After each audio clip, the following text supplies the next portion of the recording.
Agora, uma dúvida fera que eu tenho. Se o doping no esporte, ele influencia mesmo pra performance do jogador? Influencia muito. Muito? Muito, é desleal. No esporte é desleal, Igor, porque o doping, principalmente quando a gente fala de algumas substâncias dopantes, ele não mexe só com a capacidade de realizar trabalho. Ele mexe também com a sua motivação para fazer isso. Então, por exemplo, quando você pega testosterona, a testosterona ela tem uma ação no sistema nervoso central, no seu cérebro, onde ela aumenta a captação de beta-endorfina, ou seja, você sente mais satisfação. Por que isso é uma coisa que é relevante quando a gente vai estudar doping? Por duas situações.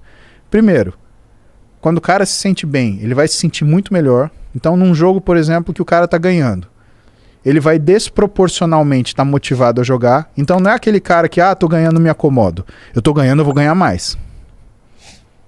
Segunda coisa, se ele estiver numa situação de desprazer, essa sensação não é percebida. Porque o nível de beta-endorfina dele tá alto. Então é um cara que nunca tá ruim.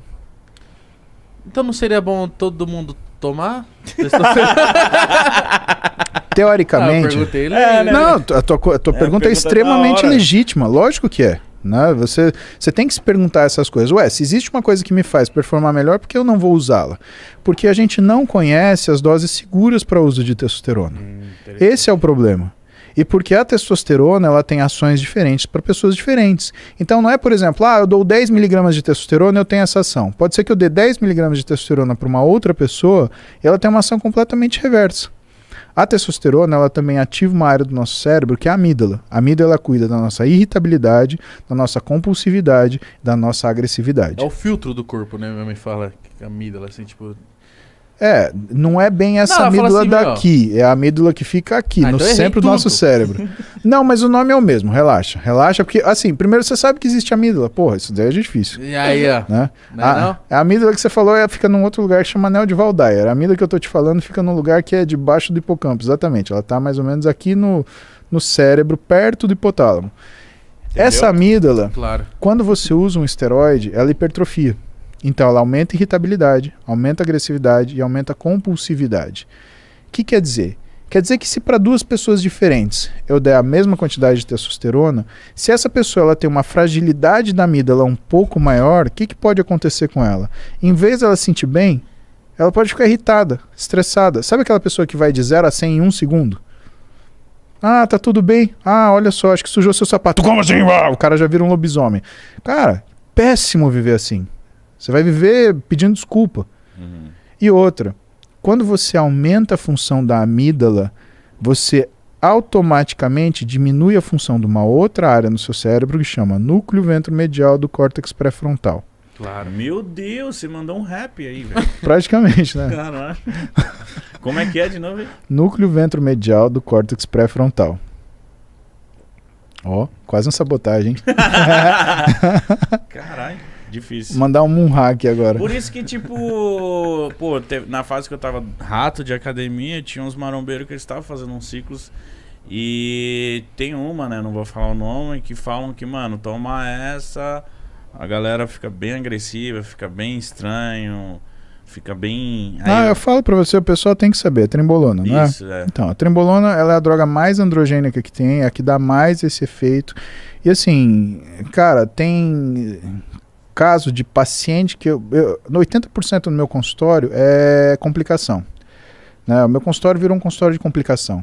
Então eu pego mulher que caiu os cabelos, que aumentou genital, que mudou o rosto, que mudou a voz. Mesmo a genital aumenta da sim. Mulher, né? O aumenta. clítoris fica... E o do homem, não? Do homem não. Porque o DHT ele só aumenta o pênis quando você está na fase de desenvolvimento sexual. Depois, Sério? depois o DHT não tem esse efeito. Né? E aí o que é o problema? Deu mole, quando você tem alguma alteração de relação de androgênio e estrogênio, ou seja, hormônio masculino e hormônio feminino, você tem piora da libido em vez de melhora. Caralho. Porque o que acaba acontecendo? A nossa libido ela vem do hormônio feminino, vem do estradiol. Tá? A libido saudável, a libido sadia. Só que existe uma proporção que existe entre testosterona e estradiol para que isso fique bom. Né? Ao redor de 20 a 30 para 1. mais ou menos isso, tá? Por isso que consertar o hormônio do pessoal é tão difícil nesse sentido. E que médicos do esporte, endocrinologistas, nutrólogos têm muita dificuldade, porque é uma área que todos esses médicos eles acabam atuando, né? O médico do esporte, por quê? Porque está associado ao exercício, né? O endocrinologista é óbvio, porque ele é a especialidade que é especialista em mexer em hormônio, né? Não existe especialista em implante, não existe hormonologia, não existe isso. Tá? O que existe é endocrinologista. Você é endocrinologista, então você tem um RQE de endocrinologista, você é membro da Sociedade Brasileira de Endocrinologia e Metabologia, você tem aquilo lá. Se não é, se não tem isso, não é. Tá? E você tem o nutrólogo. O nutrólogo também, ele mexe com a parte de nutrologia e ele também acaba estudando em nutrologia esportiva situações, complicações relacionadas com a alteração hormonal. Por quê? Porque a alteração da alimentação também muda o hormônio, assim como a alteração do exercício muda o hormônio. Então a gente chama essa área de aglomeração. Então endócrinos, médicos do esporte e nutrólogos, eles acabam compartilhando disso, tá? E o meu consultório, eu atendo complicação, né? E dessas complicações, o que é muito difícil?